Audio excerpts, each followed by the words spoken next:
अनुराधा, अनुराग, फिर कहाँ तक पहुँचा तुम दोनों का लोन का काम? माँ बस 5-7 दिन और, एक बार फाइल अप्रूव हो जाए तो फिर लोन भी मंजूर हो जाएगा। अरे मैं तो अभी भी कह रही हूँ, आखिर क्या जरूरत है इन सब चीजों की? अनुराग अच्छा खासा तो कमाता है, और एक तू है अनुराधा जिसे आराम करने से भी दिक्कत है। अरे घर के काम कम होते हैं क्या? आराम से घर पर बैठ और मेरा हाथ बटा। मतलब हाउसवाइफ? ना ना मम्मी जी, मैं एक बिजनेस फैमिली से हूँ, मैं घर पर नहीं बैठ सकती बाकी औरतों की तरह। लो बताओ, पूरी दुनिया सोचती है कि कहीं से आराम करने का मौका मिले, और एक ये है कि इसे आराम पसंद ही नहीं। माँ ठीक ही तो कह रही है अनुराधा, उसके पापा कितना बड़ा रेस्टोरेंट चलाते थे, उसने देखा है ये सब, और उसको सब कुछ आता है। आप चिंता क्यों करती हो? घर में कुछ और पैसे आ जाएंगे तो ठीक ही रहेगा ना, आड़े वक्त में काम आएंगे। मेरे तो पल्ले नहीं पड़ता ऐसे घर मकान गिरवी रखकर लोन लेना। तू बतांश, कुछ गलत कह रही हो क्या मैं? माँ मैं क्या बोलूं? मैं क्या बोलूं मतलब? अरे तेरी भी तो कुछ राय होगी, क्या तुझे ये तरीका पसंद है? मेरी पसंद मैं आपको जल्दी ही बता दूंगा, और देखना मेरी पसंद आपको भी पसंद आएगी। लो, मैं इससे क्या पूछ रही हूँ, और ये गालिब का फूफा पता नहीं मुझे क्या समझा रहा है। आशा देवी की बात सुनकर सभी लोगों की हंसी छूट गई।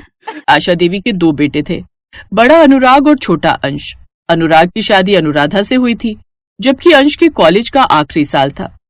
आशा देवी की बहू अनुराधा बड़े घर से थी, उसके पापा एक रेस्टोरेंट चलाते थे। उनके निधन के बाद अनुराधा ने वो रेस्टोरेंट संभाला, और अब शादी के बाद भी अनुराधा चाहती थी कि वो अपना एक रेस्टोरेंट खोले। इसीलिए उसने और उसके पति अनुराग ने लोन के लिए अप्लाई किया था। फिर कुछ दिनों के बाद, माँ जल्दी इधर आओ, एक खुशखबरी है। अरे क्या हो गया, जल्दी बता। अनुराधा, अंश, तुम दोनों भी जल्दी आओ। हाँ भैया जल्दी बताओ ना, कोई गुड न्यूज है क्या? हाँ छोटे, तेरी भाभी का लोन पास हो गया, कल शाम तक अमाउंट आ जाएगा। अरे वाह, ये तो वाकई गुड न्यूज है। फाइनली अब मैं अपना ड्रीम पूरा कर पाऊंगी। बोलो अंश, काम करोगे मेरे रेस्टोरेंट में? हाँ भाभी क्यों नहीं, रहने दो, कहीं ऐसा ना हो कि ये पेटू अकेला ही तुम्हारी सारी डिशेस खा जाए। पता चला सैलरी से ज्यादा भाई साहब ने खाना ही खा लिया। अनुराग की बात सुनकर सभी लोग हंसने लगे, लेकिन आशा ज्यादा खुश नहीं थी। आशा को इस बात का मलाल था कि उसके बड़े बेटे और बहू ने घर गिरवी रखकर लोन लिया था, जो कि उसके पति की निशानी थी। पर धीरे धीरे आशा बच्चों की खुशी में शामिल हो गई। देखते ही देखते अनुराग और अनुराधा ने एक बढ़िया रेस्टोरेंट खोल लिया, और अनुराधा अच्छे पैसे कमाने लगी। फिर एक शाम, ये लो, पहले ही महीने बचत होने लगी। Wow, that's great. हाँ, स्टाफ की सैलरी और सारे खर्चे निकालने के बाद भी पूरे 30,000 रुपए बच गए। अरे वाह, ये तो बहुत ही अच्छी बात है। अभी तो लोगों को रेस्टोरेंट के बारे में पता चलना शुरू ही हुआ है। वही तो मम्मी जी, आप देखना मैं कितना पैसा कमाती हूँ। ये कहकर अनुराधा ने कुछ पैसे आशा देवी के हाथों में पकड़ा दिए। पैसे देखकर आशा देवी के भी तेवर बदल गए। अब तो उसे अपने बेटे और बहू का फैसला सही लगने लगा। और फिर इस खुशी के मौके पर मैं भी आपसे कुछ कहना चाहता हूँ माँ। हाँ हाँ बोल। वो माँ, मेरे कॉलेज में एक लड़की पढ़ती है, अपूर्वा नाम है उसका। मैं और वो एक दूसरे से बहुत प्यार करते हैं और शादी करना चाहते हैं। अरे वाह, ये तो बहुत ही अच्छी बात है। छोटे, वैसे उसके पापा क्या करते हैं? उसके पापा नहीं है भैया, उसकी माँ एक छोटा सा ढाबा चलाती है। वो लोग ज्यादा पैसे वाले नहीं है। क्या तू एक गरीब फटीचर को इस घर की बहू बनाना चाहता है अंश? माँ वो गरीब जरूर है, पर दिल की बहुत अच्छी है, आपका बहुत ख्याल रखेगी वो। अंश की बात सुनकर उसकी भाभी अनुराधा जोर जोर से हंसने लगी। अंश, क्या तुम ये कहना चाहते हो कि तुम बहू की जगह मम्मी जी के लिए एक केयर टेकर ला रहे हो? हाँ? ये सही है। भाभी, बहुओं का काम होता है अपनी सास का ख्याल रखना, तो मैंने इसमें क्या गलत कह दिया? बस बहस मत कर, समझा? तो उस गरीब लड़की से शादी नहीं करेगा। अंश की बात का ना तो उसकी माँ ने समर्थन किया और ना ही उसके भैया भाभी ने। ऐसे कई महीने बीत गए और फिर एक कंपनी में अंश की नौकरी लग गई। सैलरी ज्यादा नहीं थी, पर अंश बहुत खुश था कि अब वो भी कुछ पैसे कमाने लगा है, और उसी सैलरी के दम पर उसने अपूर्वा से शादी कर ली। और फिर माँ, अपूर्वा को अपना लो ना। ठीक है, तूने शादी कर ही ली है तो अब हम क्या कर सकते हैं, लेकिन याद रखना तूने हम सबकी मर्जी के खिलाफ जाकर इस लड़की से शादी की है। तेरी इस पत्नी को वो सम्मान नहीं मिलेगा जो तू चाहता है। कोई बात नहीं मम्मी जी, मुझे सम्मान नहीं, बस आपका प्यार और आशीर्वाद चाहिए। नई बहू का स्वागत तो दूर की बात, ना तो उससे आशा ने ठीक से बात की और ना ही अनुराग या अनुराधा ने। ये बात अपूर्वा को बहुत बुरी लगी, लेकिन उसने इसे जाहिर नहीं किया। ऐसे ही कई महीने और बीत गए और फिर एक दिन, क्या बात है अनुराधा, कुछ परेशान लग रही हो? क्या बताऊं मम्मी जी, रेस्टोरेंट में काम बढ़ता ही जा रहा है। अकेले सारी चीजें मैनेज करना बड़ा मुश्किल हो जाता है। लगता है एक मैनेजर चाहिए होगा मुझे। तो तू एक काम क्यों नहीं करती, अपूर्वा को लगा लेना अपने साथ काम में। वो गवार क्या मैनेज करेगी मेरे रेस्टोरेंट? हाँ वो तो है, पर तू उसे सिखा देना। मैनेजर तो नहीं, पर हाँ कुछ तो हेल्प कर सकती है वो। और नहीं तो क्या, वैसे भी न काम की न काज की, दुश्मन अनाज की। अरे कुछ काम करेगी तो तेरा भी तो खर्चा बचेगा ना। हाँ ये तो सही कहा आपने, कल ही मैं उसे अपने साथ ले जाऊंगी। अनुराधा की बात सुनकर अपूर्वा और अंश बहुत खुश थे। देखा, मैंने कहा था ना कि सारे लोग धीरे धीरे मुझे अपना ही लेंगे। हाँ वो तो ठीक है, पर ये बताओ घर के काम, फिर भाभी का रेस्टोरेंट मैनेज करना, कैसे कर पाओगी तुम ये सब? अच्छा पहले भी तो करती थी पढ़ाई, और फिर माँ का ढाबा एक साथ, वैसे यहाँ भी कर लूंगी। ये ढाबा नहीं है मैडम। हाँ तो क्या हुआ, तो खाना खिलाने का ही काम है ना। मेरे हाथों का जादू भूल गए क्या? नहीं, उसमें तो कोई शक नहीं कि तुम बहुत जबरदस्त खाना बनाती हो। अच्छा भाभी के रेस्टोरेंट में तुम करोगी क्या? स्टाफ को मैनेज करोगी या हेड शेफ? मैडम अपूर्वा। पता नहीं, देखो भाभी क्या काम कहती हैं।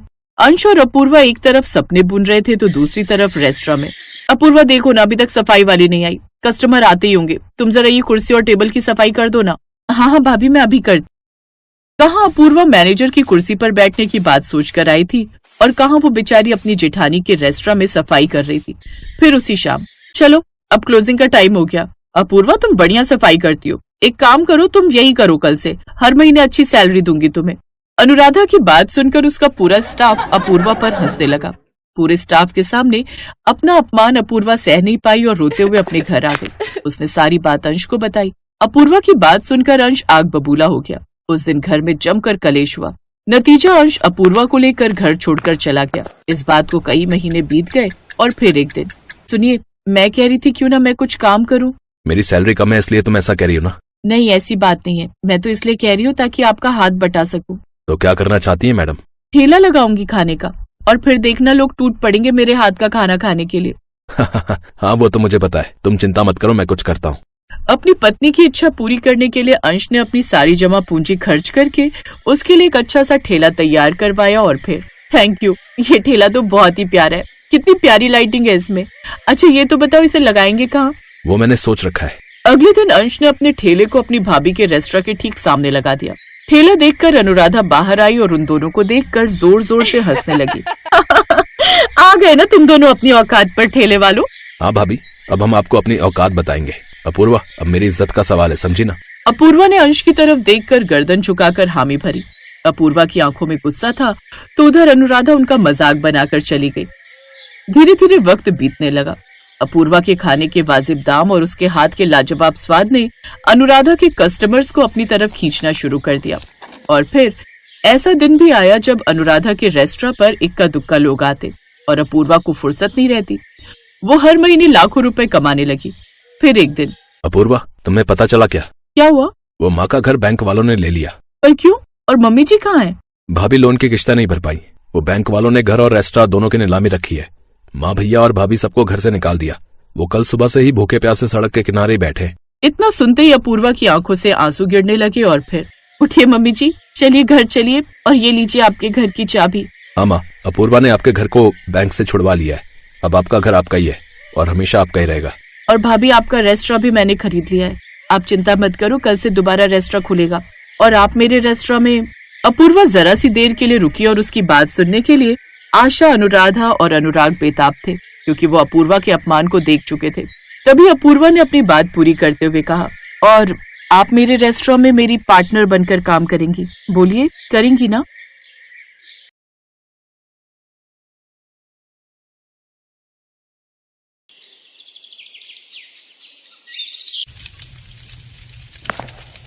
अरे वाह, गुल्लू गुल्लू बन गई है, मैं एक ले लूं माँ?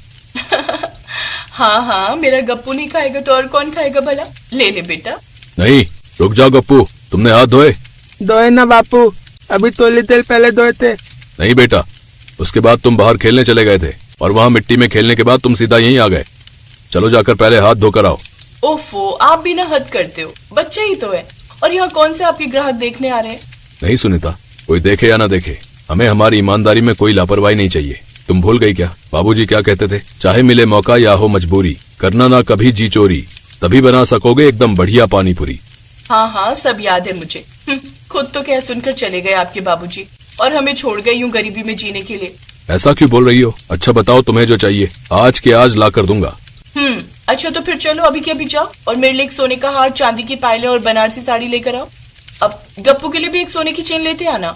और हाँ, आते हुए जरा किसी मिस्त्री को पकड़ लाना, इस झोपड़ी में अब नहीं होता मेरा गुजारा। मुझे अब पक्का मकान चाहिए। बोलो, कर लोगे ना ये सब अभी के अभी? सोमू की पत्नी सुनीता ने ये सारी बातें उस पर तंज कसते हुए कही थी, क्योंकि वो अच्छे से जानती थी कि उसकी ये सारी जरूरतें पूरी कर पाना सोमू के बस से बाहर था। हालांकि सोमू के पिता बांकेलाल का नाम पूरे गांव में मशहूर था, क्योंकि उनके हाथों की बनी पानीपुरी के वहां सब दीवाने थे। और अब बांकेलाल के निधन के बाद सोमू उनके इसी काम को आगे बढ़ा रहा था। सुबह से शाम तक वो और उसकी पत्नी सुनीता जी जान लगाकर पानीपुरी बनाते और फिर शाम को बस 2 घंटों के अंदर ही सारा का सारा माल बिक जाता। लेकिन फिर भी सोमू तंग हाल था। और ऐसा क्यों था, ये आप उसकी पत्नी सुनीता से ही सुनिए। बड़े आए बातें बनाने वाले। अरे दिन भर अपनी ऐसी तैसी कराने के बाद आता ही क्या है अपने हाथ। मैं कब से कह रही हूँ कि पानीपुरी के दाम बढ़ा दो और लागत में भी कुछ कटौती करो, तब जाकर कुछ बचेगा हाथ में। लेकिन नहीं, तुम्हें तो कुछ सुनना समझना है ही नहीं। ओहो सुनीता, तुम बेकार में ही इतनी चिंता करती हो। सब बढ़िया तो है। मैं तो कभी स्कूल नहीं जा सका, पर अपना गप्पू वो तो स्कूल भी जाता है। तुम देखना, पढ़ लिख कर जब वो बढ़िया नौकरी करेगा तब तुम ठाठ से रहोगी एकदम।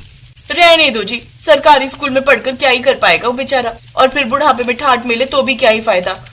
मैं तो समझ गई, न बदलोगे आप और न हमारे हालात। वैसे सुनीता की बात पूरी तरह से गलत भी नहीं थी। हाँ, तो कितने पैसे हुए? 260 रुपए हो गए जी। ऐसा करता हूँ 40 की पानीपुरी पैक कर देता हूँ, फिर पूरे 300 हो जाएंगे। नहीं रहने दो जी, पानीपुरी तो हम सोमू के यहाँ खाएंगे। अरे बहन जी, हमारी पानीपुरी और सोमू की पानीपुरी में जमीन आसमान का अंतर है। वो तो हमें दिख ही रहा है। वो आज भी 10 की 4 पानीपुरी खिलाता है और तुम 40 में ये 6 पानीपुरी दे रहे हो, वो भी पैकेट में बंद करके। ऊपर से पानी भी हमें ही बनाना है घर जाकर। अरे भाई साहब, ये नया तरीका है। शहर में जाकर देखो, वहां अब ऐसी बिकती है पानीपुरी, पैकेट में बंद, एकदम साफ सुथरी। और ये मसाला भी तो इसीलिए देते हैं ताकि आप अपने घर का साफ पानी इस्तेमाल करो और हर बीमारी से दूर रहो। और स्वाद का क्या? सोमू की पानीपुरी तो। ओहो बहन जी, आपने तो सोमू के नाम की रटी लगा ली। अजी आप एक बार ले जाकर तो देखो हमारी पानीपुरी, ना दोबारा लौट के आओ तो कहना। लेकर गई थी मेरी ननद पिछले हफ्ते तुम्हारी पानीपुरी का एक पूरा पैकेट। सच बोल रही हूँ भैया, बिल्कुल मजा नहीं आया, न पूरियों में और न पानी में। अजी हम आपकी सेहत को ध्यान में रखकर बनाते हैं सब कुछ। वो तो स्वाद में कुछ अंतर तो आएगा ही ना। उस सोमू की तरह गंदा पानी और खराब क्वालिटी के तीखे मसाले नहीं डालते हम। जाकर देख लो एक बार, सब कुछ खुले में बनाता वो। जाने कितनी मक्खी मच्छर गिरते होंगे उसके पानी में।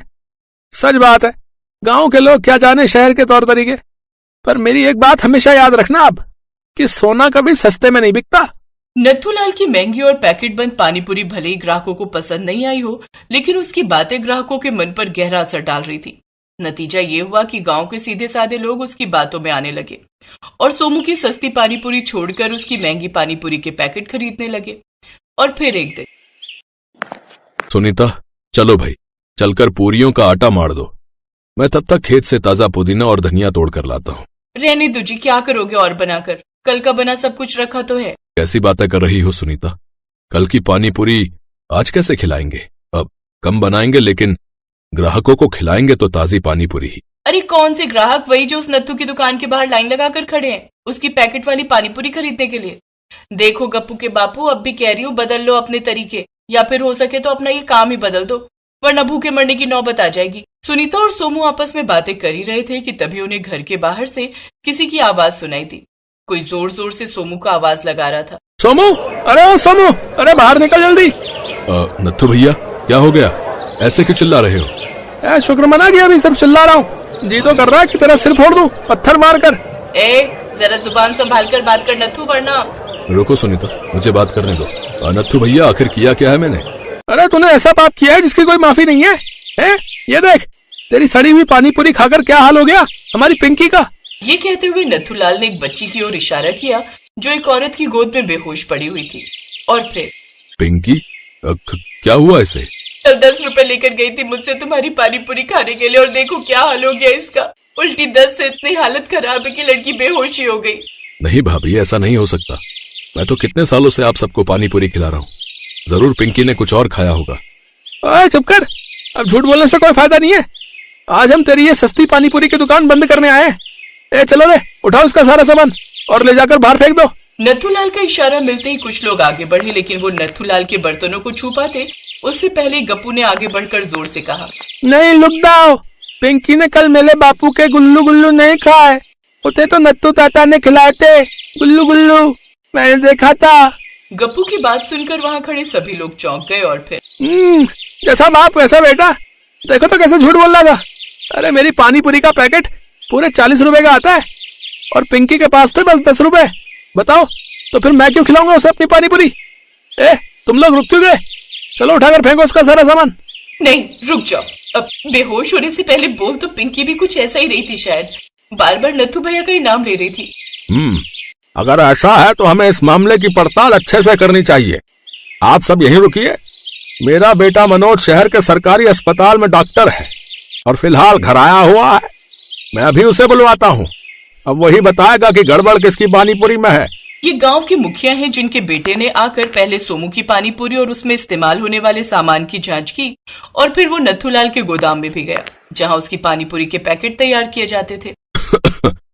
हे भगवान, क्या है ये सब? बाबा आपके रहते ये सब कैसे हो रहा है अपने गांव में? क्या मतलब बेटा? बाबा नत्थूलाल की पानीपुरी के मसाले एकदम खराब हैं। ये बहुत पुराने हैं और कुछ में तो कीड़े भी पड़ गए। और ये पूरियां, ये भी शहर से बहुत पहले मंगवाई गई थी। देखिए इनकी एक्सपायरी डेट तो कब की निकल चुकी है। ये नत्थूलाल यहाँ बस इनकी पैकिंग बदल रहा था और कुछ नहीं। हाँ तो फिर भी ये सोमू की पानीपुरी से कहीं बेहतर है, उसके गंदे पानी और सस्ती। चुप हो जाओ नत्थूलाल, भूलो मत कि मैंने सोमू के घर की भी जांच की है। बाबा सोमू ने खुद बताया कि उसके घर पर रखी पानीपुरियां कल की बनी हुई हैं। उसके बावजूद वो पूरी तरह से खाने लायक है। उसके मसाले एकदम ताजे और बढ़िया हैं। वो कुएं के साफ पानी का इस्तेमाल करता है और पूरियां भी हर रोज ताजी बनाता है। और उससे भी बढ़कर उसके यहाँ हर बर्तन ढककर रखा गया था। तो मेरे हिसाब से सोमू की पानीपुरी सेहत के लिए बेहतर है। सच गांव वालों के सामने था और नत्थूलाल अब वहाँ किसी को नजर नहीं आ रहा था। सोमू की ईमानदारी का फल उसे मिला। सोमू की ईमानदारी और मेहनत को देखते हुए ग्राहकों ने खुद उसकी पानीपुरी के दाम बढ़ाकर देने शुरू कर दिए, जिससे सोमू की माली हालत सुधरने लगी। अब सुनीता को भी सोमू से कोई शिकायत नहीं थी और सोमू की सस्ती लेकिन बढ़िया पानीपुरी एक बार फिर सबकी पहली पसंद बन चुकी थी।